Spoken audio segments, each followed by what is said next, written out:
कि इमीडिएटली वहां पे दर्शन खोले जाएं। भगवान राम संवैधानिक पुरुष है और वहां पे दर्शन नहीं रोके जा सकते। ये हिस्टोरिकल जजमेंट इलाहाबाद हाईकोर्ट की लखनऊ खंडपीठ का है। ये बात आपके सामने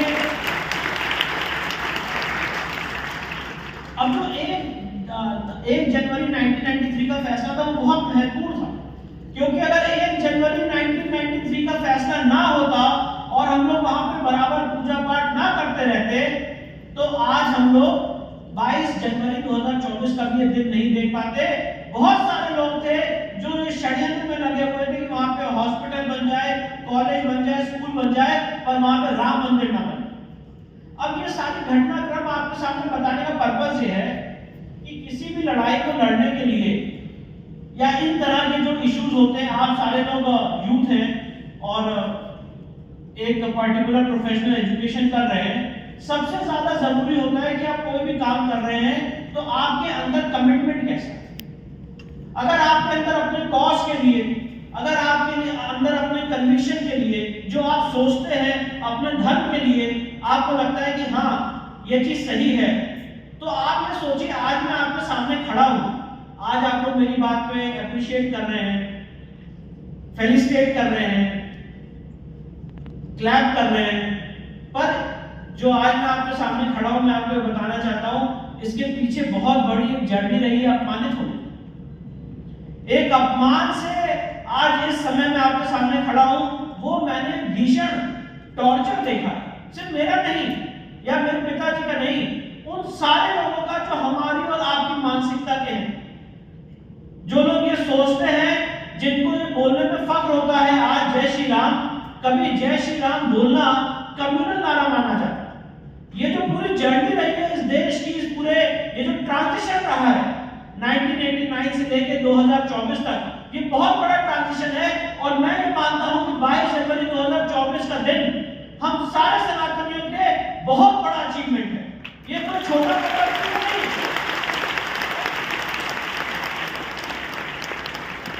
अगर आप इसको वर्ल्ड पर्सपेक्टिव में जरा देखें तो जिन लोगों ने हमें सेक्युलरिज्म का ज्ञान दिया, 3 अब्राहमिक रिलीजन्स आज जेरूसलम की भूमि के लिए पिछले 2000 साल से लड़ रहे हैं। बड़े से बड़े जो इंस्टीट्यूशंस हैं, यूनाइटेड नेशंस हैं, इंटरनेशनल कोर्ट ऑफ जस्टिस है, आज तक जेरूसलम का डिस्प्यूट सॉल्व नहीं कर पाए हैं। ये सिर्फ और सिर्फ इंडियन जुडिशरी की ताकत थी कि 69 ईयर्स के अंदर राम मंदिर का डिस्प्यूट सॉल्व हुआ और इंडियन जुडिशरी ने पूरे वर्ल्ड को एक मैसेज दिया है कि अगर इस तरह का सिविलाइजेशनल बैटल होता है तो एक डेमोक्रेटिक माध्यम से, तर्कों के आधार पे, एविडेंस के आधार पे इस तरह के डिस्प्यूट सॉल्व किए जा सकते। मैंने तो वो भी दिन देखा है कि लोग कहते थे कि आप राम मंदिर की लड़ाई लड़ रहे हैं, पता नहीं मंदिर कब बनेगा, कितना टाइम लगेगा, ये कभी पॉसिबल ही नहीं है, ये हो ही नहीं सकता है। मतलब जितनी तरह की नेगेटिव बातें आप इस ब्रह्मांड में सोच सकते हैं, वो सारी नेगेटिव बातें मैंने, मेरे पिताजी ने, पूरी लीगल टीम ने, जितने लोगों का, जितने सीनियर से सीनियर लोग हैं जिनका नाम ले लीजिए, उन सारे लोगों ने सारी बातें सुनी है। तो आज कितना बड़ा आज चेंज हुआ है 22 जनवरी 2024 को, और इन सारी चीजों के बीच में मूल क्या है, मैं उस बात पे आना चाहता हूं। मैं अपने आप से, जब लोग मुझसे मिलते हैं तो सवाल पूछते हैं कि आप ये मंदिरों की लड़ाई क्यों लड़ रहे हैं, ये मंदिरों की लड़ाई लड़के होगा क्या, दिव्यता तो हर जगह है, भगवान तो हर जगह। तो मैं एक सवाल पूछता हूं, दिव्यता हर जगह है, भगवान हर जगह है, बात ठीक है, पर ज्ञान व्यापी में अभी 16 मई 2022 को हमें शिवलिंग बरामद हुआ, वहीं पे क्यों वजू किया जा रहा था, जो हमारी आस्था का मेन केंद्र है। मैं पूछना चाहता हूं कि क्या कारण है कि वहीं पे ज्ञान व्यापी मस्जिद बना दी गई। ना ज्ञान व्यापी कोई शब्द है इस्लाम में, और ज्ञान व्यापी मस्जिद के नाम से वहां पे मस्जिद तामीर कर दी गई। मथुरा श्री कृष्ण जन्मभूमि, जो हमारे आराध्य, हमारे ईश्वर का मेन गढ़ है, जहां पर उन्होंने जन्म लिया, जो पूरी धरती मोक्षदायिनी है, पुण्यदायिनी है, वहीं पे शाही ईदगाह मस्जिद क्यों तामीर की गई। इन सब का एक कारण है। और आप अगर कुतुब मीनार जाएंगे तो कुतुब मीनार में वहां पे इंस्क्रिप्शन है कि ये कुव्वतुल इस्लाम मस्जिद 27 जैन मंदिर और हिंदू मंदिर को तोड़ के उसके मलबे से बनाई गई। ये वहां पे इंस्क्राइब्ड है कुतुब मीनार में। गौशाला में आप देखेंगे कि वहां पे मंगलवार को हिंदू समाज के लोग पूजा करते हैं मध्य प्रदेश में, और वहीं पे फ्राइडे को नमाज की जाती है। तो ये मैं एक सवाल पूछना चाहता हूं, ये क्या जिद है कि आपको जो हमारी आस्था के केंद्र है वहीं पे आपको जबरन घुस के इंक्रोचमेंट करना है? और अगर कोई उसमें जबरन घुस के इंक्रोचमेंट कर रहा है तो क्या हम सारे लोगों के पास ये राइट नहीं है कि तर्कों के आधार पे, फैक्ट्स के आधार पे, मेरिट के आधार पे अपनी बात रख सके? और जब हम लोग ये बात रखते हैं तो सबसे पहले आर्गुमेंट क्या किया जाता है कि ये सारी बातें आप नहीं कर सकते हैं क्योंकि ये प्लेसेस ऑफ वर्शिप एक्ट 1991 से बाहर है और वक्फ एक्ट 1995 से बाहर है। ऐसा ही आर्गुमेंट ज्ञान व्यापी के केस में भी किया गया कि ज्ञान व्यापी का केस तो चलने लायक योग्य ही नहीं है और ये प्लेसेस ऑफ वर्शिप एक्ट और वक्फ एक्ट से बाधित है। मैं आपको बताना चाहता हूं कि ज्ञान व्यापी के केस में हम लोगों ने, और राम मंदिर के केस में और कृष्ण जन्मभूमि के केस में, इन सारे केसेस में हम लोग 100 कदम चलते हैं तब एक कदम आगे बढ़ते हैं। इस लेवल का हम लोगों को एफर्ट लेना पड़ता है सिर्फ इसलिए कि जो हमारे आस्था के केंद्र हैं उसको हम वापस ला सकें। और इसीलिए जो मेरे पिताजी माननीय हरिशंकर जैन साहब का एक कमिटमेंट रहा है, एक स्ट्रगल रही है 48 इयर्स का, अभी जैसे उन्होंने बताया कि उनका लीगल करियर हो गया है, तो उनका जो कमिटमेंट था अपने धर्म के प्रति, अपने कॉज के प्रति, अपने कन्विक्शन के प्रति, उस कन्विक्शन ने, उस कॉज ने मुझे इंस्पायर किया कि मैं इस प्रोफेशन को चुनूं और अब प्रोफेशनल सर्विसेज के माध्यम से अपने धर्म की मैं सेवा कर सकूं। ये सबसे बड़ा उसका मूलभूत कारण है। मैंने उनका कमिटमेंट वहां पे देखा है कि जब 2013 में उनकी तबीयत बहुत खराब थी, वो हॉस्पिटल में डेथ बेड पे थे, और उस समय आप सोचिए जब सेप्टिसीमिया हो चुका था उनको 95% बॉडी में, और डॉक्टर्स कह रहे थे इनके बचने की कोई उम्मीद नहीं है। उस समय वो मुझे आईसीयू में बुला के कह रहे थे कि विष्णु को टीले वाली मस्जिद के केस में नोटिस देना मत भूलना, नहीं तो लिमिटेशन चली जाएगी, केस डिसमिस हो जाएगा। इस लेवल का आप देखिए, इस लेवल का कमिटमेंट, इस लेवल का प्रोफेशनलिज्म अपने केस के लिए होना, अपने कॉज के लिए होना, इसने मुझे नहीं, लखनऊ हाईकोर्ट में जितने वकील प्रैक्टिस कर रहे हैं, जो लोग आज यंग लोग हैं जो इस फील्ड में उतरना चाहते हैं, उन सारे लोगों को प्रेरित किया है। क्योंकि ये जो लड़ाई है, मैं आपके सामने एक बात रखना चाहता हूँ, ये लड़ाई कोई पॉलिटिकल लड़ाई नहीं है, ये पॉलिटिकल विषय है ही नहीं, ये प्योरली एक लीगल विषय है। आज मैं पूछना चाहता हूँ कि क्या बिना कोई डिस्प्यूट रेजोल्यूशन के, बिना कोई एडजुडिकेशन के, क्या इस देश की पार्लियामेंट कह सकती है कि ज्ञान व्यापी हम हिंदुओं को सौंप रहे हैं? क्या बिना कोई रेजोल्यूशन के, बिना कोई कोर्ट में केस के, बिना कोई तर्क के, बिना कोई एविडेंस के, क्या इस देश की पार्लियामेंट कह सकती है कि हम कृष्ण जन्मभूमि हिंदुओं को सौंप रहे हैं? एक ही जवाब हो सकता है कि नहीं कर सकती है। तो मुझसे सवाल लोग पूछते हैं कि आप कोर्ट क्यों चले गए? कोर्ट में तो बहुत लंबा समय लगेगा। मैं ये जवाब देता हूं, अगर आज मैं कोर्ट गया तो हो सकता है कि ये चीज मेरी लाइफ टाइम में हो सकता है ये चीज आपकी लाइफ टाइम में हो, पर कभी ना कभी तो ये चीज शुरू होनी है कि इसका एक फिर से अंत हो, जैसे 22 जनवरी 2024 का हुआ है। अगर शुरू ही नहीं करेंगे तो इसका कभी अंत ही नहीं होगा। इसीलिए कोर्ट है। और मैं आपके सामने आज वो पृष्ठभूमि रखने जा रहा हूं कि ज्ञान व्यापी का केस और मथुरा श्री कृष्ण जन्मभूमि का केस कितना स्ट्रॉन्ग केस है हमारे लिए। और इन दोनों केसेस में मैं आपको ये बताना चाहता हूं कि हम लोग जीत की दहलीज पे खड़े हुए हैं। सिर्फ और सिर्फ एक चीज हमें चाहिए कि इस देश की जुडिशरी इसका फास्ट ट्रैक माध्यम से जल्द 3 जजेस की खंडपीठ बिठा के, जैसे राम मंदिर के केस में किया गया था, इसका ओरिजिनल ट्रायल कर ले। मैं आपके सामने आज ये बात बहुत रिस्पॉन्सिबली कह के जा रहा हूं, इन दोनों केसेस में हिंदू समाज का केस बहुत स्ट्रॉन्ग है। हम लोग जीत की दहलीज पे खड़े हुए हैं। वो दिन दूर नहीं है जब ज्ञान व्यापी में और श्री कृष्ण जन्मभूमि में वापस एक भव्य मंदिर बनने जा रहा है।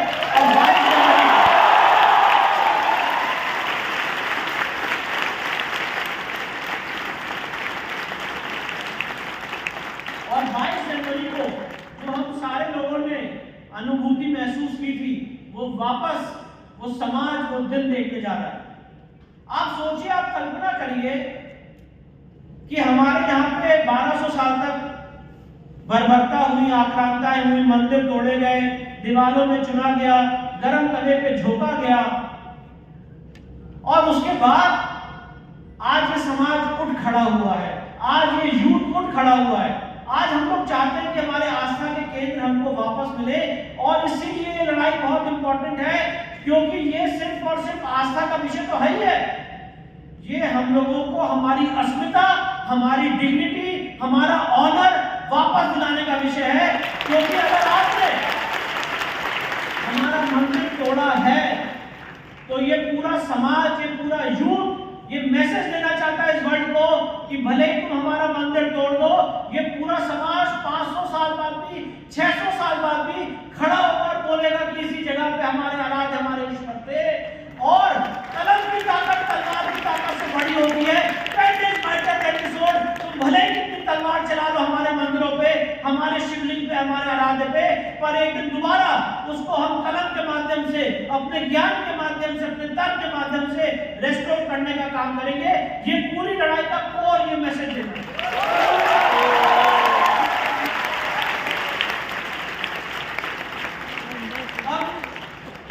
अगर ज्ञान व्यापी का आपको किस्सा सुनाऊं, तो ज्ञान व्यापी का जब केस मेरे पिताजी ने दाखिल किया तो 9 नवंबर 2019 को राम मंदिर का जजमेंट आया था।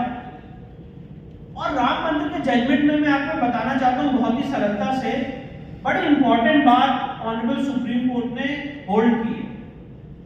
और वो इंपॉर्टेंट बात यह है, सबसे बड़ी बात, कि मंदिर तोड़ने से देवता का अस्तित्व समाप्त नहीं होता है। सुप्रीम कोर्ट में आप क्योंकि चार्टर्ड अकाउंटेंट स्टूडेंट्स हैं, आप अगर पैरा 107 कॉन्वर्ट पढ़ेंगे जो आपके रेलेवेंस का एक एरिया है, तो आप सुप्रीम कोर्ट ने उसमें शिप को कंपेयर किया और कहा है कि शिप को ज्यूरिस्टिक पर्सनैलिटी का दर्जा दिया गया। मतलब अगर कोई शिप के खिलाफ ड्यूज है या कोई केस फाइल करना चाहता है तो शिप के खिलाफ केस फाइल हो सकते थे। उसी तरह से कोर्ट ने यह भी कहा है कि हिंदू डेटी जो है, हिंदू भगवान जो है, वो एक ज्यूरिस्टिक पर्सनैलिटी है, ये केस फाइल कर सकते हैं और इनके खिलाफ केस फाइल हो सकता है।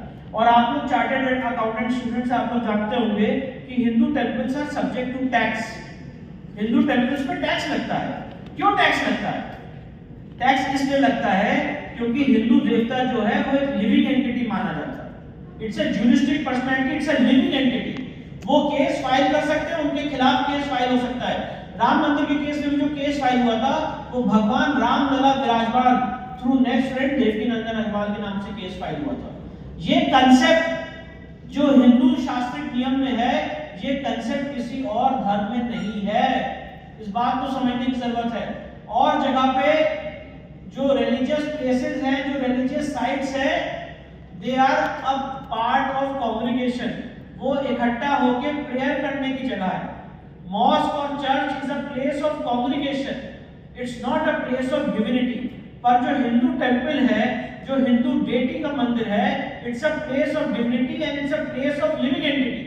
मैं आपको एक बहुत सुंदर सी बात बताना चाहता हूँ। यहाँ पे हमारे सिख समाज से हमारे सर यहाँ पे मौजूद हैं, और ये एक नैरेटिव फैलाया जाता है कि सारे धर्म जो है वो बराबर हैं, ऑल रिलीजन्स आर इक्वल। पहली बात, धर्म और रिलीजन ये दोनों अलग अलग वर्ड हैं। अगर आप धर्म की परिभाषा देखेंगे डिक्शनरी में तो उसको अलग तरह से परिभाषित किया गया है, और रिलीजन जो है वो अलग तरह से उसकी डेफिनेशन है। Point number 1। Point number 2, secularism का जो यहाँ पे एक गलत नैरेटिव फैलाया गया है, आज उसका क्या रिजल्ट होगा? आपको और हमको ये बता दिया गया है कि सारे धर्म बराबर हैं और हम लोग सेकुलर हैं।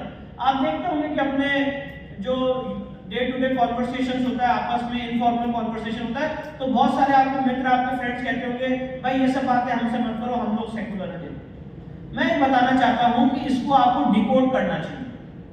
जो संविधान में सेकुलर और सोशलिस्ट वर्ड ऐड किया गया, इसके कॉन्स्टिट्यूशन असेंबली में 3 बार डिबेट हुई। केटी थॉमस का प्रपोजल 3 बार अलग अलग डेट्स पे रिजेक्ट किया गया, और ये बोला गया कि सेकुलर वर्ड होने की जरूरत नहीं है, क्योंकि जब इस देश के संविधान में आर्टिकल 14 और 15 लागू है, मतलब आज अगर कोई मुस्लिम समाज का आदमी है, सिख समाज का, जैन समाज का, क्रिश्चियन समाज का, हर आदमी को इक्वालिटी का अधिकार है। ये कोई पाकिस्तान और बांग्लादेश का कॉन्स्टिट्यूशन तो है नहीं। आप सबको इक्वालिटी का अधिकार दे रहे हैं। आप आर्टिकल 15 में कह रहे हैं कि सरकार डिस्क्रिमिनेशन नहीं करेगी किसी के साथ धर्म के आधार पे। तो ऑलरेडी हम यहाँ पे अगर आपको सेकुलर की परिभाषा है तो सेकुलर का कॉन्सेप्ट क्या है? सेकुलर का कॉन्सेप्ट ये है कि सरकार एडमिनिस्ट्रेशन में, गवर्नमेंट एडमिनिस्ट्रेशन में धर्म के आधार पे किसी के साथ भेदभाव नहीं करेगी।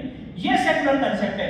मैं आपके सामने बहुत दृढ़ता से कहना चाहता हूं कि लोग कभी सेकुलर नहीं होते हैं, सरकार सेकुलर होती है। ये गलत नैरेटिव हम लोग के अंदर फैलाया गया है कि हम लोग सेकुलर हैं। आज मैं भी मानता हूं कि मेरे जो ईश्वर मेरे आराध्य हैं योगेश्वर श्री कृष्ण, उन्होंने जो गीता का ज्ञान दिया है वो सुप्रीम है। आज मुस्लिम समाज से मानने वाले लोग हैं वो मान सकते हैं कि उनकी जो कुरान पाक है उसमें जो ज्ञान दिया है वो सुप्रीम है। क्रिश्चियनिटी मान सकती है कि उनका जो ओल्ड टेस्टामेंट न्यू टेस्टामेंट है वो सुप्रीम है। अलग अलग लोग अपनी बात को मान सकते हैं। तो ये जो हम लोग गलत बात बोलते हैं ये सिर्फ और सिर्फ हम ही बोलते हैं कि सारे धर्म बराबर हैं। अगर आप किसी सच्चे मुसलमान से, सच्चे क्रिश्चियन से बात करेंगे वो कभी नहीं कहेगा कि हम लोग बराबर हैं, वो कहेगा कि वो सुप्रीम है। इसीलिए आज से मैं आपके सामने बात कहना चाहता हूं कि बात छोड़ दीजिए, भूल जाइए कि हम सब बराबर हैं। ये कहिए कि हम सर्वोच्च हैं, वी आर सुप्रीम, और हमारा जो रास्ता है सुप्रीम रास्ता, वो बेस्ट रास्ता है। जो मानवतावादी लोग हैं, जो गाय को मां मानते हैं, जो किसी के साथ अन्याय नहीं करते हैं, जो धर्म के रास्ते पे चलते हैं, वो रास्ता सुप्रीम रास्ता है। और सरकार हम सबकी रिस्पेक्ट करते हैं, नो डाउट, पर सरकार एडमिनिस्ट्रेशन में भेदभाव नहीं करेगी। पर इसका ये मतलब नहीं है कि हम लोग मान लें कि जो गाय काट रहा है और जो गाय को पाल रहा है वो एक है, ये हम कभी नहीं मान सकते। अब इसका एक उदाहरण देना चाहता हूं आपके सामने। आज हम लोग जानते हैं कि कुरान पाक है, ओल्ड टेस्टामेंट, न्यू टेस्टामेंट है। जो अब्राहमिक रिलीजन है, जिनको किताबियान कहा जाता है, वो अपने क्या बुक से चल रहे हैं। यहाँ पे माननीय सरकार जी हमारे साथ बैठे हुए। आप जानते हैं राम मंदिर के केस में सुप्रीम कोर्ट ने एक केस का उदाहरण दिया है। गुरु ग्रंथ साहिब का एक केस हुआ था इतिहास में, जहां पे एक गुरुद्वारे की संपत्ति गुरु ग्रंथ साहिब के नाम पे दर्ज कर दी गई। और ये डिस्प्यूट उठा कि भाई गुरु ग्रंथ साहिब के नाम पे कैसे कोई संपत्ति दर्ज की जा सकती है। और मामला सुप्रीम कोर्ट तक ट्रैवल किया और सुप्रीम कोर्ट ने 2000 सुप्रीम कोर्ट है उसमें रिपोर्टेड जजमेंट दिया और गुरु ग्रंथ साहिब को ज्यूरिस्टिक पर्सनैलिटी माना। मुझे बता दीजिए इस देश में, वर्ल्ड में कोई भी ऐसी जगह जहां किसी किताब को ज्यूरिस्टिक पर्सनैलिटी का दर्जा दिया हो। ज्यूरिस्टिक पर्सनैलिटी मतलब it's a living entity. Guru Granth Sahib के नाम पे प्रॉपर्टी दर्ज हो सकती है, गुरु ग्रंथ साहिब के नाम से केस फाइल हो सकता है और वो फाइल कर सकते हैं। ज्यूरिस्टिक पर्सनैलिटी का दर्जा जो एक हिंदू देवता का है, वो सेम स्टेटस गुरु ग्रंथ साहिब को सुप्रीम कोर्ट ने 2000 रिपोर्टेड जजमेंट है उसमें दिया। तो कैसे बराबर हो सकते हैं? हम लोग बात कर रहे हैं बराबर है, बराबर है ही नहीं। कॉन्सेप्ट में ही फर्क है, थ्योरी में ही फर्क है। और इसीलिए मैं आपके सामने प्रपोजिशन रखना चाहता हूं और मेरी फर्म लीगल पोजीशन है कि एक बार अगर किसी जगह मंदिर में स्थापित हो जाती है, मंदिर में विलीन हो जाती है, तो समय के अंत तक मंदिर की रहती है। सेटल्ड लीगल प्रपोजिशन है जो पीवी काणे का धर्मशास्त्र है, गोपाल चंद्र शास्त्री का धर्मशास्त्र है, बी.के. मुखर्जी का हिंदू लॉ है, उसमें स्पष्ट रूप से लिखा हुआ है once a temple always a temple. पर ये बात जब आज बड़े-बड़े बैरिस्टर इस देश में कहते हैं once a mosque always a mosque, तो हम लोग को तुरंत समझ में आ जाती है। पर once a temple always a temple ये शास्त्र नियम है।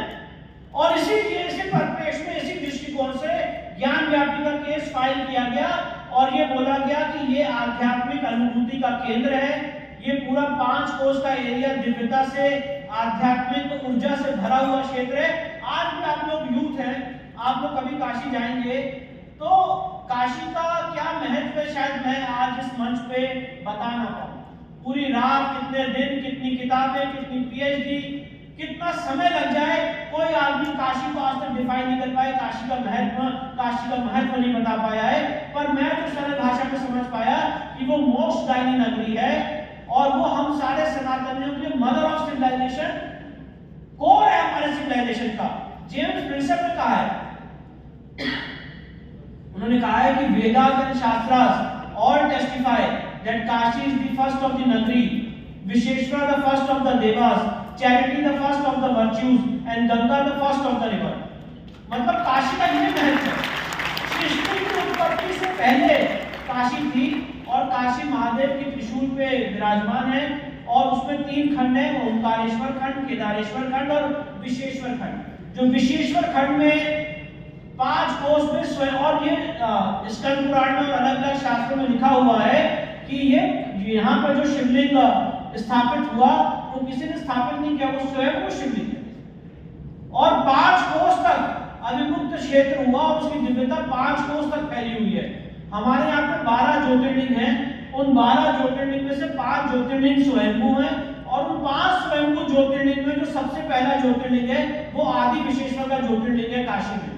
आज भी लोग अपने जीवन के अंतिम क्षणों में काशी में वास करते हैं और ये माना जाता है कि वहीं से उनको मोक्ष की प्राप्ति होती है। और वहीं पे एक कुआं है जिसे ज्ञान व्यापी कूप कहते हैं और ये माना जाता है कि ज्ञान व्यापी कूप के अंदर आप जल का आचमन करते हैं तो जीवन और मोक्ष और जीवन और मरण का जो ज्ञान है वो आपको मंत्र उसका वहां से प्रदान होता है, इसीलिए उसका नाम है ज्ञान व्यापी। व्यापी मतलब कुआं। इन सारे लीगल, इन सारे शास्त्रीय रिसर्च को और उसकी लीगल हिस्ट्री को अध्ययन करने के बाद हम लोगों ने 2020 में केस फाइल किया और बहुत बनारस की सिविल कोर्ट में बहुत बार संघर्ष किया। मैं दिल्ली में रहता हूँ, वहां से बराबर बनारस की सिविल कोर्ट में जाना, कभी डेट पड़ जाए, कभी एडजमेंट हो जाए, कभी कंडोलेंस हो जाए, कभी स्ट्राइक हो जाए, पर हम लोग अपने जो मेरे पिताजी को आध्यात्मिक अनुभूति हुई थी ज्ञान व्यापी को मुक्त कराने के लिए, उसमें बराबर हम लोग सराबोर रहे उस अपने कन्विक्शन के आधार पे। और हुआ भी वही। एक दिन ऐसा आया, इतने भयंकर संघर्ष के बाद ईश्वर ने आशीर्वाद दिया और हम लोगों ने वहां पे प्रार्थना पत्र लगाए थे ज्ञान व्यापी के केस में। प्रार्थना पत्र क्या लगाया, हमने ये एप्लीकेशन दी कोर्ट के सामने कि ज्ञान व्यापी के परिसर का एडवोकेट कमीशन के माध्यम से सर्वे कर लिया जाए। अब आप लोगों ने टीवी में हर जगह देखा होगा कि इस सर्वे का बहुत विरोध किया गया कि सर्वे नहीं होना चाहिए। उसका कारण क्या है वो मैं आपको बताने जा रहा हूं। ये जब सर्वे का आदेश हुआ तो 6 और 7 मई 2022 को सर्वे होना था और 5 मई और उससे पहले जो अंजुमन इंतजामिया के अलग अलग पदाधिकारी हैं, सेक्रेटरीज हैं, उन्होंने भड़काऊ भाषण देना शुरू कर दिया और उन्होंने कहा इस सर्वे को हम होने नहीं देंगे, किसी भी तरह से नहीं होने देंगे। और अब यकीन मानिए मैं आपके सामने कोई चीज पिक्चराइज करना चाहता हूं कि 6 मई को जब मैं और मेरे पिताजी और हमारी लीगल टीम मैदागिन चौराहे से गेट नंबर 4 जो करीब 2.5 किलोमीटर का फासला है, हम लोग वहां पे जा रहे थे सर्वे करने के लिए कोर्ट के ऑर्डर से, तो वो पूरा का पूरा जो एरिया है वो सिर्फ और सिर्फ मुस्लिम समाज के लोगों से भरा पड़ा था, सिर्फ और सिर्फ, क्योंकि ये कॉल उससे कुछ दिन पहले दे दी गई थी। और मैंने अपने पिताजी से यही कहा कि पिताजी ये तो बड़ी भयावह स्थिति है, ऐसी स्थिति है कि शायद हम लोग पहुंच भी नहीं पाएंगे गेट नंबर 4 तक। और मेरे जो बुजुर्ग बाबूजी हैं उन्होंने मुझसे यही कहा कि विष्णु तुम चिंता मत करो, तुम चलते रहो, अगर हम गेट नंबर 4 पे पहुंचेंगे तो महादेव मिलेंगे और अगर नहीं भी पहुंचे तब भी महादेव मिलेंगे, आगे बढ़ते रहो, रुकना मत। और ये बात मैं आपके सामने रख रहा हूं, इसमें कोई मैं का भाव नहीं है। मैं आपके सामने ये नहीं बताना चाहता हूं कि हमने ये किया, मैं आपके सामने ये बताना चाहता हूं कि हर एक सनातनी के अंदर कितनी ताकत है कि अगर वो अडिग हो जाए अपने इशू पे, अगर वो अडिग हो जाए अपने मुद्दे पे,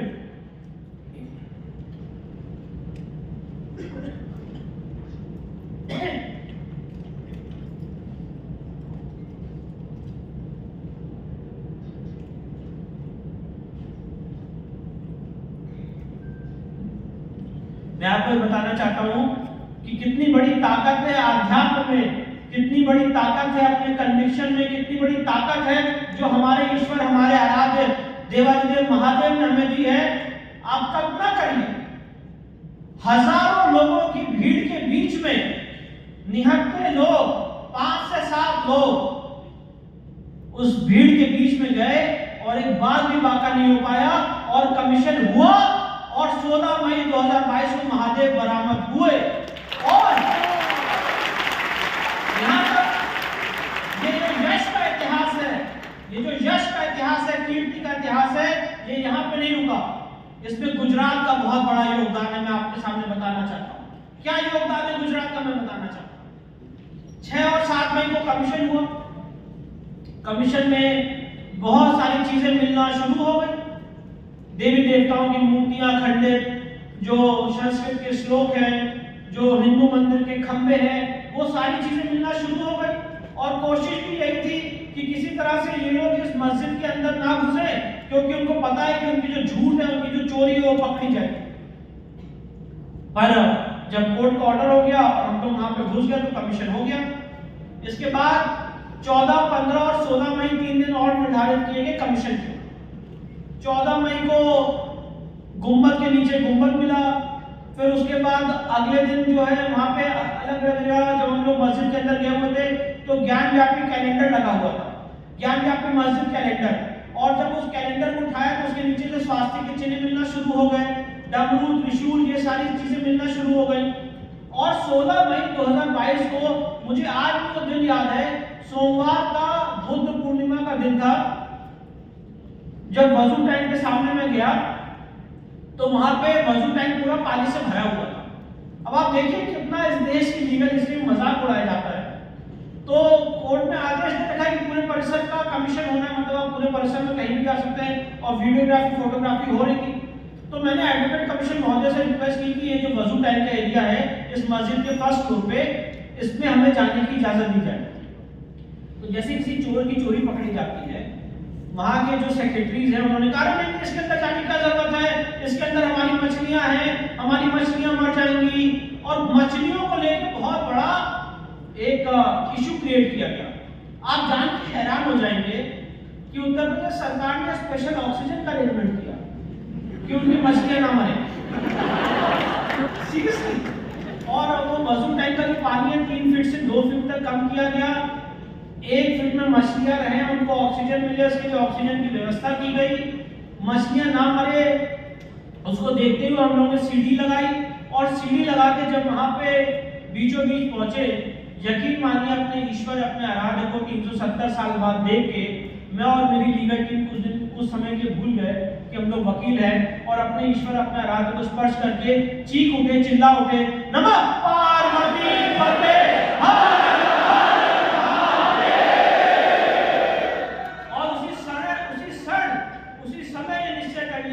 कि आज ये आखिरी दिन है जब हमारे ईश्वर, हमारे आराध्य पे वजू हुआ है, आज के बाद इस पे वजू नहीं होगा। हम लोगों ने कोर्ट में इमीडिएटली जो काशी विश्वनाथ ट्रस्ट के ट्रस्टीज हैं, उन्होंने मुस्लिम समाज के जो वकील थे अंजुमन इंतजामिया के, उनके लिए प्रसाद का अरेंजमेंट किया। उन्होंने वीआईपी रूम में बैठ के प्रसाद का सेवन किया और हम लोग कोर्ट पहुंच गए। और हमने कोर्ट में कहा कि साहब वहां पे शिवलिंग बरामद हो गया है, इस जगह को सील किया जाए। 16 मई 2022 को ऑनरेबल जस्टिस रवि कुमार दिवाकर साहब ने शिवलिंग वाले एरिया को सील करने का आदेश पारित कर दिया। 11:30 बजे तक जब उन लोगों का भोग प्रसाद और नाश्ता हुआ तब तक वो एरिया सील हो चुका। और ये सील कराना इसलिए बहुत जरूरी था क्योंकि उनकी पूरी कोशिश ये थी कि जब 1:30 बजे वो नमाज पढ़ने आएंगे तो इस केस की जो बहुत इंपॉर्टेंट एक हम लोगों को चीज मिली है, डिस्कवरी मिली है, इसको वो लोग डिस्ट्रॉय करते थे। और यही कारण था कि एडवोकेट कमीशन का सर्वे का विरोध किया जा रहा था, एडवोकेट कमीशन नहीं करने दिया जाता। उसका कारण ये था। इसके बाद हम सब लोग जानते हैं कि सिविल जज सीनियर डिवीजन के ऑर्डर को अगर आपको चुनौती देनी है तो आपको डिस्ट्रिक्ट जज के जाना पड़ेगा, फिर हाई कोर्ट, फिर सुप्रीम कोर्ट। पर कानून नीति अलग है। सिविल जज सीनियर डिवीजन के ऑर्डर को सुप्रीम कोर्ट में चुनौती दी गई, और जो सुप्रीम कोर्ट में जब चुनौती दी गई तब गुजरात का उसमें बहुत बड़ा योगदान आया। जो हमारे सॉलिसिटर जनरल हैं माननीय तुषार मेहता साहब, उन्होंने सुप्रीम कोर्ट में ये स्पष्ट रूप से स्टेटमेंट दिया कि अगर आप शिवलिंग को टच भी कर लिया तो इस देश में लॉ एंड ऑर्डर प्रॉब्लम हो जाएगी, इस शिवलिंग को आप टच नहीं कर सकते हैं, इसको सील ही रहना चाहिए। ये सुप्रीम कोर्ट के सामने बहुत बोल्ड स्टेटमेंट। उसके बाद सुप्रीम कोर्ट ने उस सीलिंग के ऑर्डर को इंटैक्ट रखा और वो आज तक लीगल स्टेटस ये है कि वो एरिया सील्ड है। अब मैं आपके सामने बात बहुत स्पष्टता से कहना चाहता हूँ, बहुत दृढ़ता से, कि 16 मई 2022 को जो हमें बरामद हुआ है वो कोई फाउंटेन नहीं है, वो शिवलिंग है, वो शिवलिंग है, वो शिवलिंग है। उसको फाउंटेन बताने की झूठ फैलाने की कोशिश की जा रही है। और अपने सच को कैसे साबित करें? ऐसा नहीं कि मैंने शिवलिंग क्लेम किया और उसके बाद हम चुप के बैठ गए। उसके बाद हमने कोर्ट में प्रार्थना पत्र दिया और हमने कहा कि शिवलिंग के एरिया की एएसआई जांच कराई। बहुत सारे लोग जो हमारे ही लोग थे उन्होंने भ्रम फैलाया और बोला कि ये तो जैन समाज से आते हैं, ये शिवलिंग की पूजा करना क्या जाने और ये तो शिवलिंग को डिस्ट्रॉय करना चाहते हैं। जितना भ्रम फैला सकते थे फैलाया। उसका नतीजा ये हुआ कि 14 अक्टूबर को हमारा प्रार्थना पत्र डिस्ट्रिक्ट जज ने रिजेक्ट कर दिया। उसके बाद हमने इलाहाबाद हाईकोर्ट में अपील की। 20 हियरिंग तक मैं इलाहाबाद हाईकोर्ट भागता रहा, 7-7 8-8 रातें में ट्रेन में सोया, क्योंकि इलाहाबाद की कोई कनेक्टिविटी नहीं होती है। तो सुबह जाता था और वो कोर्ट में डेट ऐसी लगती थी, एक डेट आज लगी, फिर एक डेट परसों लगी, फिर आज लगी, फिर परसों लगी। तो मैं सुबह इलाहाबाद हाईकोर्ट में केस करता था, शाम को घर आता था, सुप्रीम कोर्ट में केस करता था, फिर ट्रेन में बैठता था, फिर इलाहाबाद जाता। ऐसे 20 साल तक हुआ, पर न्याय मिला और इलाहाबाद हाईकोर्ट ने एएसआई से रिपोर्ट मांगी। एएसआई ने रिपोर्ट दी कि हाँ हम शिवलिंग की जांच कर सकते हैं बिना इसको डैमेज किए हुए, और उसके बाद कोर्ट ने शिवलिंग की जांच का ऑर्डर दिया और 26 तारीख को, और ये कहा कि शिवलिंग को बिना क्षति पहुंचाए हुए इसकी जांच का आदेश हम पारित करते हैं। 12 मई 2023 को ये आदेश ऑनरेबल इलाहाबाद हाईकोर्ट ने दिया। अब जो लोग पूरे देश में ढिंढोरा पीट रहे थे और जिसकी वजह से बहुत सारी मीडिया चैनल्स पे डिबेट हुई, बहुत सारी सरकार से जुड़ा होने की जो पूरी कवायद शुरू हुई, वो उसका जो कोर था वो यही था कि ये शिवलिंग है कि फाउंटेन है। करेक्ट, यही उसका कोर था कि भाई शिवलिंग है कि फाउंटेन है। आपने सुना होगा हमारी बहुत सारी बहनें आज इस समय ताड़ना प्रताड़ना झेल रही हैं, वनवास झेल रही हैं, क्योंकि उन्होंने शिवलिंग और फाउंटेन की डिबेट में पार्टिसिपेट किया, और जिन्होंने उसको फाउंटेन बोला वो आज ओपनली घूम रहे हैं। इसके बाद जब इलाहाबाद हाईकोर्ट ने निर्णय दिया 12 मई को कि इसकी जांच की जाए, 19 मई को जो अंजुमन इंतजामिया है वो सुप्रीम कोर्ट पहुंच गया और सुप्रीम कोर्ट ने उस एरिया के जांच पे भी रोक लगा दी। अभी तक रोक लगी हुई है। मैं पूछना चाहता हूं आपसे, आपके माध्यम से, कि एक पक्ष ये कह रहा है कि शिवलिंग है, दूसरा पक्ष ये कह रहा है कि फाउंटेन है, तो ये सिर्फ और सिर्फ एक जांच से साबित हो सकता है। अगर मेरा क्लेम झूठा है तो जांच में आ जाएगा, पर अंजुमन इंतजामिया ने इतना चिल्लाया, इतना चीखा, कहा कि नहीं ये फाउंटेन है, तो जांच से वो क्यों भागे? ये सवाल हम लोगों को उनसे पूछना चाहिए। उसके बाद हम लोगों के सामने एक लीगल हर्डल भी किए, शिवलिंग का एरिया सील हो चुका है। हमने कोर्ट में प्रार्थना पत्र दिया और ये कहा कि जो बाकी परिसर है उसका एएसआई जांच करा लिया जाए। और अब यकीन मानिए इस केस में सच में कुछ ईश्वर का चमत्कार हुआ है, ईश्वर की कुछ अनुकंपा हुई है। 15 दिन के अंदर डिस्ट्रिक्ट कोर्ट से लेकर सुप्रीम कोर्ट तक हम लोग एएसआई का ऑर्डर जीते, और वो आपके सामने बताना चाहता हूं। 21 जुलाई 2023 को डिस्ट्रिक्ट जज महोदय ने हमारे प्रार्थना पत्र को स्वीकार किया और कहा शिवलिंग के एरिया को छोड़ के जो बाकी एरिया है उसका एएसआई जांच करा लिया जाए। इस आदेश का अनुपालन में आपने जिनको गुजरात से चुन के भेजा है, 24 तारीख को उन्होंने सुबह एएसआई की 42 मेंबर्स की टीम स्पेशल प्लेन से भेज दी और सोमवार को सुबह एएसआई का सर्वे 7 बजे से शुरू हो। इस डिस्ट्रिक्ट कोर्ट के ऑर्डर के खिलाफ फिर से अपील कहां करनी थी? हाईकोर्ट में। इलाहाबाद हाईकोर्ट और बनारस का जो डिस्टेंस है वो कितना है? 100 किलोमीटर, और इलाहाबाद और बनारस से जो सुप्रीम कोर्ट का फैसला है वो है 800 किलोमीटर। पर वो सीधे डिस्ट्रिक्ट कोर्ट के फैसले के खिलाफ सुप्रीम कोर्ट आया और कहा कि साहब हमारे पास समय नहीं था इसलिए हाईकोर्ट नहीं जाता है। अब आप ये सोचिए कि 800 किलोमीटर दूर की जगह पहले आ गए और जो 100 किलोमीटर दूर की जगह थी वहां आप नहीं जाता।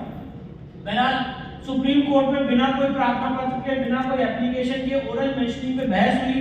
सुप्रीम कोर्ट ने 24 तारीख को इस एएसआई सर्वे पर रोक लगा दी और कहा 2 दिन के अंदर 26 जुलाई 2023 के शाम के 5 बजे से पहले आप अपनी पिटीशन इलाहाबाद हाईकोर्ट में दाखिल करिए। इलाहाबाद हाईकोर्ट में उन्होंने याचिका दाखिल की 25 तारीख को शाम को 4 बजे। शाम को 4 बजे पिताम्बर दिवाकर जो ऑनरेबल चीफ जस्टिस थे, उन्होंने कहा कि इस मामले की सुनवाई मैं अभी से शुरू करता हूँ। 25, 26 और 27 जुलाई 3 दिन लगातार इलाहाबाद हाईकोर्ट में सुनवाई चली और 3 अगस्त को इलाहाबाद हाईकोर्ट ने ऐतिहासिक फैसला दिया और उन्होंने ये होल्ड किया कि यहाँ पे एएसआई जांच का जो ऑर्डर डिस्ट्रिक्ट जज साहब ने दिया है वो सही है। 3 अगस्त को सुबह 10 बजे फैसला आया है। 2 बजे अंजुमन इंतजामिया सुप्रीम कोर्ट पहुंच गया और 2 बजे मैं भी सुप्रीम कोर्ट में मौजूद था। 10 बजे मैं इलाहाबाद हाई कोर्ट में मौजूद था, 2 बजे मैं भी सुप्रीम कोर्ट में मौजूद था। 2 बजे से लेकर रात के 10 बजे तक हम और वो दोनों सुप्रीम कोर्ट में बैठे रहे, क्योंकि उनकी मांग थी कि आज अर्जेंट हियरिंग हो और सुप्रीम कोर्ट रात में खुले और इसकी सुनवाई आज ही की जाए। बहरहाल सुप्रीम कोर्ट उस दिन नहीं खुला।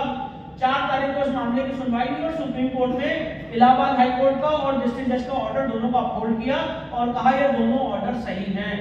तो 21 जुलाई से 4 अगस्त के अंदर 15 दिन के अंदर हम 3 कोर्ट से एएसआई का ऑर्डर जीते। इसके बाद एएसआई ने वहां पे 90 दिन का सर्वे किया और सर्वे में मानिए भारी मात्रा में चिन्ह और चीजें बरामद होने लग गई। जब सर्वे में चिन्ह और चीजें बरामद होने लग गई तो अंजुमन इंतजामिया ने कोर्ट में प्रार्थना पत्र दिया कि विष्णु शंकर जैन को रोक दिया जाए कि मीडिया में ना बोले, क्योंकि अगर मीडिया में बोलेंगे तो लोगों को सच पता चलेगा। उन्होंने हमें रोका, ठीक है, हम 90 दिन तक चुप रहे। पर जब एएसआई की रिपोर्ट फाइल हो गई तो एएसआई की रिपोर्ट मैंने आप सबके सामने सार्वजनिक की, क्योंकि ये मेरा और सिर्फ हमारा केस नहीं है, ये हमारा और आपका केस है। आप उसमें भक्त हैं, मैं इसमें वकील हूं और ये आपका भी केस है। आपका जानने का हक बनता है कि कोर्ट में क्या हुआ। एएसआई ने भारी मात्रा में वहां पे ये स्पष्ट रूप से अपनी रिपोर्ट में कहा है और ये बहुत बड़ा इस केस में मील का पत्थर बनेगा कि ये यहाँ पे एक प्री एग्जिस्टिंग मंदिर हुआ करता था। अलग अलग हिंदू देवी देवताओं के वहां पे चिन्ह और मंदिर के चिन्ह बरामद किए और बहुत ही वेल स्टडीड रिपोर्ट उन्होंने वहां पे दी। इसके बाद एक बहुत महत्वपूर्ण घटना आपके सामने रखना चाहता हूँ। सॉरी अगर मैं आप लोगों को इन सारी चीजों से बोर कर रहा हूँ, पर ये इतिहास के पन्ने आप लोगों को बताना बहुत जरूरी है, क्योंकि आप लोग उस जनरेशन से आते हैं कि आगे चल के आप लोग ये मैसेज पास ऑन कर सकें। इसलिए मैं आपके सामने बात कर रहा हूँ। जो आज हम लोग प्रेजेंट मंदिर देख रहे हैं, जो रानी अहिल्याबाई होलकर ने बनवाया, उस मंदिर में नंदी जी विराजमान है जो मस्जिद की तरफ देख रहे हैं। नंदी जी के ठीक सामने एक कमरा है जिसे व्यास जी का तहखाना भी कहते हैं, व्यास जी का कमरा भी कहते हैं, और पिछले 500 साल से व्यास परिवार वहां पे पूजा पाठ करता चला रहा है। नवंबर-दिसंबर 1993 में मुलायम सिंह सरकार ने प्लेसेस ऑफ वर्शिप एक्ट का मर्डर करते हुए व्यास परिवार को उस तहखाने से बाहर फेंक दिया और वहां पूजा पाठ बंद कर दी और वहां पे दरवाजे लगा दिए, जिसकी एक चाबी व्यास परिवार के पास थी, एक चाबी डिस्ट्रिक्ट मजिस्ट्रेट के पास थी। जब हम लोग ये एएसआई सर्वे करने परिसर के अंदर जाते थे तो वो दरवाजे टूट चुके थे। और जो लोग आज बहुत ज्यादा जेंडर जस्टिस और इक्वालिटी की बात करते हैं, जो हमारी 4 विमेन प्लेंटिफ्स थी इस केस में, उन 4 विमेन प्लेंटिफ को मस्जिद के अंदर जाने नहीं दिया जाता था कोर्ट के ऑर्डर के बावजूद, और कहा जाता था मस्जिद के अंदर विमेन एंटर नहीं कर सकती, जबकि वो वहां पर विमेन नहीं थी, वहां पे वो प्लेंटिफ थी और सुप्रीम कोर्ट का ऑर्डर था कि भाई ये सर्वे में पार्टिसिपेट करेंगे और डिस्ट्रिक्ट जज का ऑर्डर था कि ये सर्वे में पार्टिसिपेट करेंगे। उसके बाद भी उनको अंदर नहीं जाने दिया जाता था। और एक दिन ऐसा हुआ कि उस नंदी जी के ठीक सामने जो व्यास परिवार का तहखाना है, उसमें जब हमारे सुप्रीम कोर्ट से सीनियर काउंसिल मुझे हेल्प करने के लिए वहां पे आई थी, तो ये सारे अंजुमन इंतजामिया के लोग वहां पर उन्होंने घेर लिया और कहा कि आप इस तहखाने के अंदर कैसे आ गए, ये मस्जिद का पार्ट है। और वहीं से हमारे पिताजी का जो एक चीज है हमें समझ में आ गई कि ये इस तहखाने को भी कब्जा करना चाहते हैं। हम लोगों ने रिसर्च की और पिटीशन फाइल की और हमने कहा, पूरी वंशावली दी कि पिछले 500 साल से व्यास परिवार यहाँ इस तहखाने में पूजा पाठ करता चला आ रहा है। ऑनरेबल डिस्ट्रिक्ट जज साहब ने हम लोगों को सुना और वहां पे डिस्ट्रिक्ट मजिस्ट्रेट वाराणसी को रिसीवर नियुक्त किया और बहुत ही ऐतिहासिक फैसला दिया है। जैसा राम मंदिर में पूजा पाठ का ऑर्डर जस्टिस हरिनाथ तिवारी ने दिया था, उसी तरह से ज्ञान व्यापी में जस्टिस ए.के. विश्वेश साहब ने ऐतिहासिक फैसला दिया 31 जनवरी 2024 को, और उन्होंने कहा 7 दिन के अंदर वहां पे इमीडिएटली पूजा पाठ शुरू की जाए। और उत्तर प्रदेश प्रशासन ने रात के 12 बजे वहां पे इमीडिएटली पूजा पाठ शुरू कर दी और तब से अनवरत आज तक वहां पे 5 टाइम की पूजा पाठ ज्ञान व्यापी मस्जिद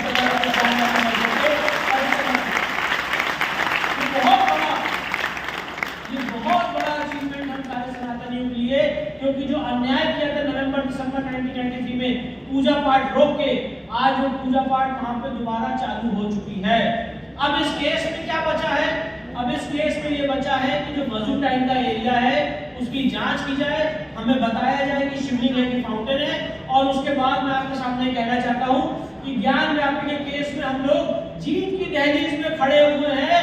वो दिन दूर नहीं है जब आप और हम वहां पर मिलके भव्य रुद्राभिषेक और पूजा पाठ का सारी चीजें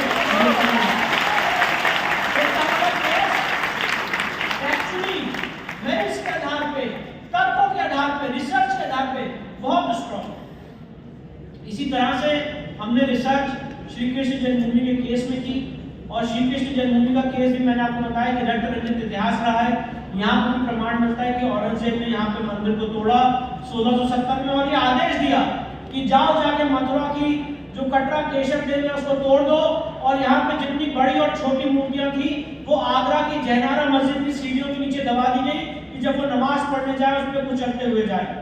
और उसमें आज केस फाइल हुआ है, अभी आप लोगों ने देखा होगा कि उसमें ऑर्डर हो चुका है कि ये case places of worship act और वक्फ एक्ट से बाधित नहीं है। तो वो केस भी बहुत तेज गति से आगे बढ़ रहा है। श्री कृष्ण जन्मभूमि का केस इस समय ओरिजिनल ट्रायल इलाहाबाद हाईकोर्ट के सामने चल रहा है। इलाहाबाद हाईकोर्ट इसका ओरिजिनल ट्रायल कर रही है और एक फर्जी समझौता मैं आपको बताना चाहता हूं कि श्री कृष्ण जन्मभूमि का जो पूरा एरिया है वो 13.37 एकड़ का एरिया है जो हम लोगों के लिए पूर्ण भूमि है। उस 13.37 एरिया का जो पंडित मदन मोहन मालवीय हैं उन्होंने संकल्प किया था कि यहाँ पर भव्य मंदिर बनाएंगे और वो पूरी भूमि जो उस समय के ब्रिटिश सरकार ने इसका ऑप्शन किया था 1815 में। राजा पट्टिमल ने बनारस के जो राजा थे उन्होंने पूरी जमीन खरीद ली थी उससे ऑप्शन में ब्रिटिश गवर्नमेंट से और उन्होंने ये पूरी भूमि पंडित मदन मोहन मालवीय को दे दी थी और पंडित मदन मोहन मालवीय ने इसको श्री कृष्ण जन्मभूमि ट्रस्ट को दे दिया था। एक फर्जी संस्था बनाई गई श्री कृष्ण जन्मभूमि सेवा संघ। श्री कृष्ण जन्मभूमि सेवा संघ बनी 1958 में जिसमें कांग्रेस गवर्नमेंट के द्वारका प्रसाद मिश्रा, आनंद शर्मा महिंद्र ये सारे लोग इन्वॉल्व थे और उन्होंने केस फाइल किया 1964 में और कहा कि यहाँ पे मस्जिद कमेटी हमारे मंदिर के कुछ परिसर में घुस आई है और उसमें 12 अक्टूबर 1968 को समझौता हो गया। उसमें 12 अक्टूबर 1968 को समझौता हो गया। तो हम लोगों ने ये कहा कि ये ओरिजिनल पूरी जमीन तो श्री कृष्ण जन्मभूमि ट्रस्ट की है। श्री कृष्ण जन्मभूमि ट्रस्ट ने तो यहाँ पे कोई समझौता किया नहीं है। उसके बाद इस समझौते को चैलेंज किया। इलाहाबाद हाईकोर्ट का भी 155 पन्ने का 1 अगस्त को जजमेंट आ गया है और इलाहाबाद हाईकोर्ट ने ये होल्ड किया कि ये case places of worship act और वक्फ एक्ट से बाधित नहीं है और बहुत जल्दी कृष्ण जन्मभूमि केस में भी जो डेवलपमेंट्स हैं वो आगे होंगे और वो दिन दूर नहीं है जब कृष्ण जन्मभूमि में हम लोग मूव कराएंगे और वहां पे जो शाही ईदगाह मस्जिद है वो दिन को हटेगी और वहां पे जो हमारे ईश्वर हमारे आराध्य का मूल स्थान है जो जन्मभूमि है उनकी वहां पे हम लोग पूजा पाठ कर पाएंगे। वो दिन के लिए हम लोग बराबर आपके सामने बताने का रखने का पर्पस यही था कि हर एक लड़ाई में कन्विक्शन बहुत स्ट्रांग होना चाहिए। और मैं आज आप लोगों से एक रिक्वेस्ट करके जा रहा हूँ, मेरा समय समाप्त हो गया है। मैं आप लोगों से एक छोटी सी रिक्वेस्ट करके जा रहा हूँ। आप लोग प्रोफेशनल स्टूडेंट्स हैं, चार्टेड अकाउंटेंट्स हैं और आप लोग अपने डे टू डे लाइफ में जैसे हमने और हमारे बाबूजी ने संकल्प लिया है कि हम लोग अपने प्रोफेशन के माध्यम से अपने धर्म को अपने देश को सेवा करेंगे। वैसे आज जितने यहाँ पे चार्टेड अकाउंटेंट स्टूडेंट्स हैं मैं आप लोगों से एक छोटी सी डिमांड करना चाहता हूँ कि आप लोगों को जब भी समय मिले इस चीज पे जरूर रिसर्च करिएगा कि वक्फ के ऊपर टैक्स फ्री क्यों हो रहा है, कहाँ वक्फ को टैक्स फ्री चीजें दी जा रही है और कहाँ ये एनोमली है जहाँ पे हिंदू मंदिर पे टैक्स लग रहा है और जहाँ पे दूसरे धर्मों के ऊपर टैक्स नहीं लग रहा है, कहाँ उनको एग्जेम्पशन दिया जा रहा है। हिबा पे शायद एग्जेम्पशन दिया जाता है। ऐसे अलग अलग जगह इसका एक कंपैरेटिव चार्ट बना के अगर आप लोग मुझे प्रोवाइड करेंगे तो इसमें हम लोग आगे काफी काम कर पाएंगे। आप लोगों ने मुझे पेशेंटली सुना और मुझे मौका दिया कि आप लोगों से मैं इंटरेक्ट करूं, इसलिए बहुत बहुत धन्यवाद।